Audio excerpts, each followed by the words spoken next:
And because, depending on what client you're sending it to, depending on what their systems are, all formatting isn't created equal. So PDF is a good way to do it, to send it into a company. It's going to be the same product throughout.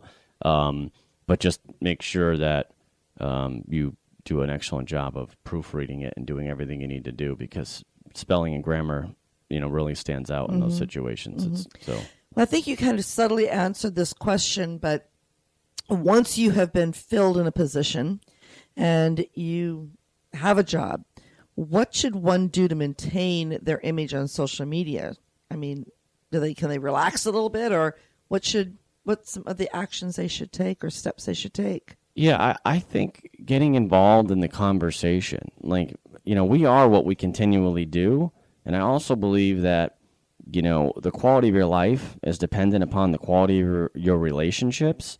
And, we weren't meant to be alone, right, as individuals. I know I'm kind of going, broad scope here, but so how do you develop relationships? I would tell you that Facebook has improved the quality of my relationships dramatically in my life, because I have a lot of them based on what I do.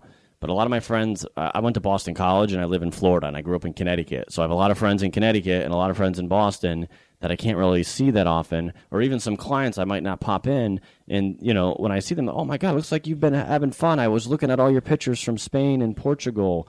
Looks like your girlfriend's from there. They knew information. I haven't talked to them at all. And they know all this stuff about me, right? Or if you see things about, your family, I'll go up to a coworker, even though I work next to him every day, and I'm like, oh, I saw your daughter sung in the Christmas play the other day. That was awesome. And you're like, oh my God, you watched that? So the reality is you're enriching your life if you embrace this, in my opinion, right?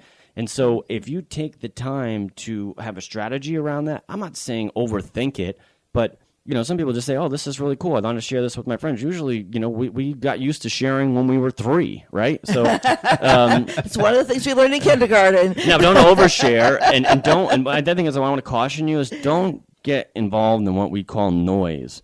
Just saying things for the sake of saying them. I call that social media noise, where it's like, oh, I better just post something. You don't want to be noise. You want to be, you want to be who you are, but just saying things to say it. It's not like you have something every day and at 10 o'clock you have to post something and it better be this, and be like, why is grapefruit called grapefruit? Like, come on. There might be something funny that you point out, or an experience that you have.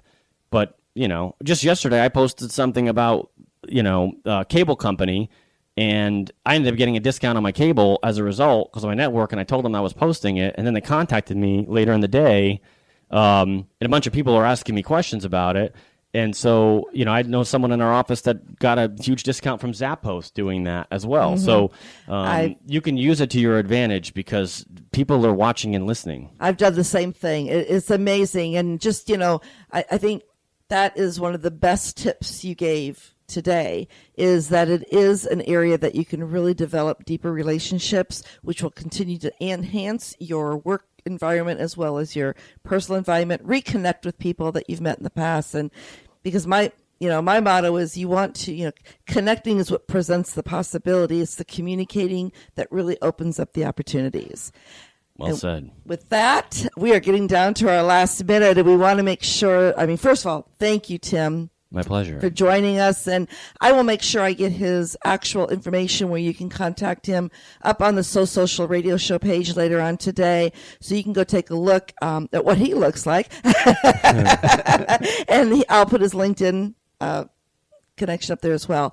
But this is our last show before Christmas. And I want to just take time to wish our audience a very Merry Christmas. Hanukkah starts this week, so happy Hanukkah as well for those of you that celebrate Hanukkah. We will be on vacation next week, so next week tune in to the So Social Radio Show. We're going to have a best of with our amazing friend Scott Barhold playing next Wednesday. Absolutely so. And, at this time of year, it's a great time to reflect, as Tim mentioned, but it's also time to be with family and close friends, and just sit back and enjoy the holiday, relax, let work go for a day or two, get with your friends and those things, and just make it a wonderful day.